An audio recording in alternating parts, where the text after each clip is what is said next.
Ramazan'ın değerini, Ramazan'ın kıymetini, Ramazan'ın faziletini anlatan birçok ayet-i kerime ve birçok hadis-i şerif vardır. Ramazan ayı ki içerisinde Kadir gecesini barındırıyor. Allah Azze ve Celle inne enzalnahu fi leyletil kadr diyor. Yani biz onu, yani Kur'an'ı Kadir gecesinde indirdik. Kur'an da Ramazan ayında indiğine göre Kadir gecesi Ramazan ayın içerisinde bir gecedir. Dolayısıyla hayrun min elfi şehr övgüsüne, methine mazhar olmuş 1000 aydan hayırlı olan Kadir gecesinin bu ayda inmiş olması, bu ayın bereketini, bu ayın faziletini, bu ayın kıymetini bizlere bildiriyor. Bir rahmet, bir mağfiret, bir bereket ayı olan Ramazan ayının elbette ki nasıl idrak edilmesi, nasıl değerlendirilmesi noktasında da alimlerimiz, üstadlarımız, şeyh ve meşayihlerimiz bizlere yol göstermişlerdir. Madem ki Kur'an, Ramazan ayı Kur'an ayıdır, o zaman biz Müslümanların Ramazan ayını Kur'an'la geçirmemiz lazım. Ramazan ayında bol bol Kur'an okumalı, Kur'an'ı anlama adına bir meal okumalı, bir tefsir okumalıyız. Yani zamanımızın çoğunu Kur'an-ı Kerim'i okuyarak, anlamaya çalışarak geçirmemiz lazımdır.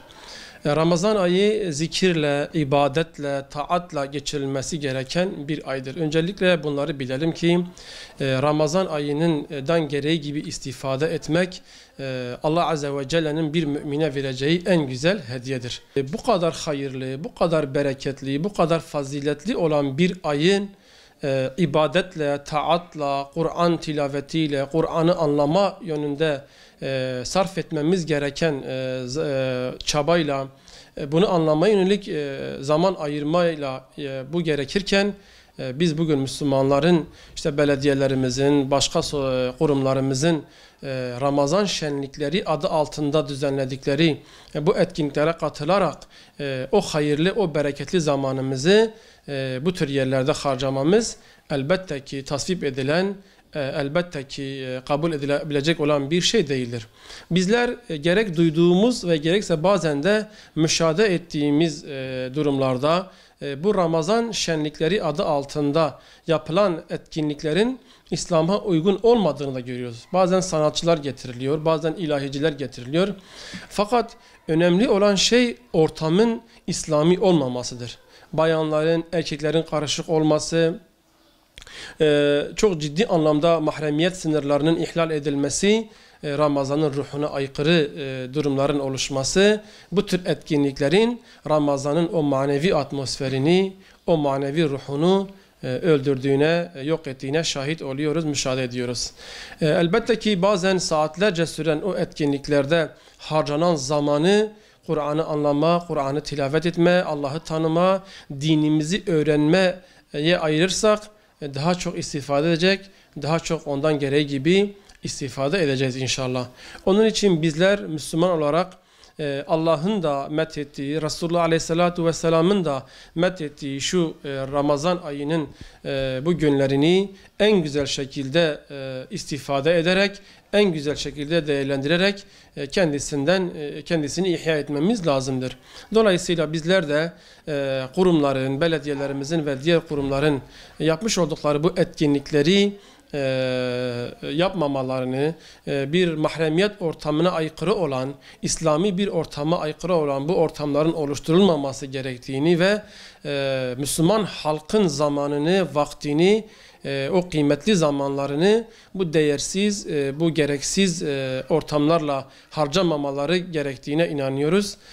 Bunun yanı sıra belediyelerimiz ve diğer kurumlarımız eğer Ramazan ayında bir şeyler yapmak istiyorlarsa daha farklı, daha faydalı, daha verimli, halkı Ramazan'ın önemi noktasında, Kur'an tilaveti noktasında, zikir ve taat noktasında, Allah'ı tanıma noktasında, helal ve haramları anlama noktasında, neslimizin maneviyatını güçlendirme noktasında daha farklı etkinlikler düzenleyebilirler.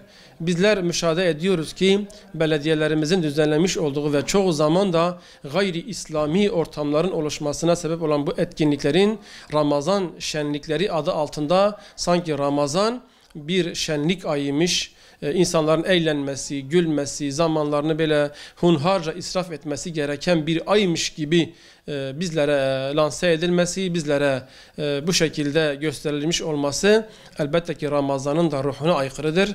Onun için bizim belediyelerimizden ve diğer kurumlarımızdan ricamız bu tür etkinlikler yerine elimizden akıp gitmekte olan neslimize Ramazan'ı daha nasıl iyi idrak edebiliriz, Ramazan'dan daha nasıl iyi istifade edebiliriz şeklinde etkinlikler düzenleyerek neslimizi Kur'an tilavetine, Kur'an'ı anlamaya teşvik etmelerini daha çok bekleriz inşallah.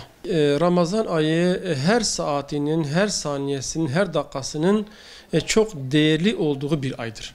Yani hasanatların, hayırların, ibadetlerin binlerce sevaplarla ifade edildiği ve her saniyesinin çok değerli olduğu bir aydır. Dolayısıyla eğer bizler iftardan sonra başlayan bu Ramazan şenliklerine iştirak eder, zamanımızı oralarda harcarsak, belki bugün birçok kardeşimiz o Ramazan şenliklerine takıldığından dolayı, o ortamda kaldığından dolayı teravihe bile gelmiyor. Yani teravih namazını bile kılmıyor.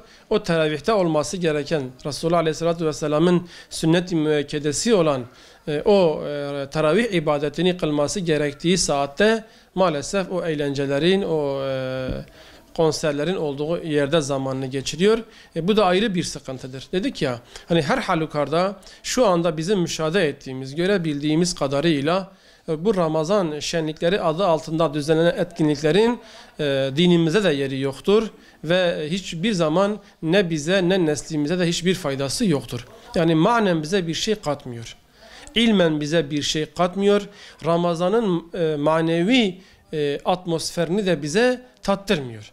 Dolayısıyla hiçbir şekilde faydası olmayan, faydasından daha çok zararı olan bu tür etkinliklerin artık Ramazan'ın da şenlikler olarak adlandırılması, artık insanların zihninde de Ramazan şenlikleriyle beraber sanki Ramazan bir şenlik ayıdır algısının oluşturulmasını da biz yanlış buluyoruz.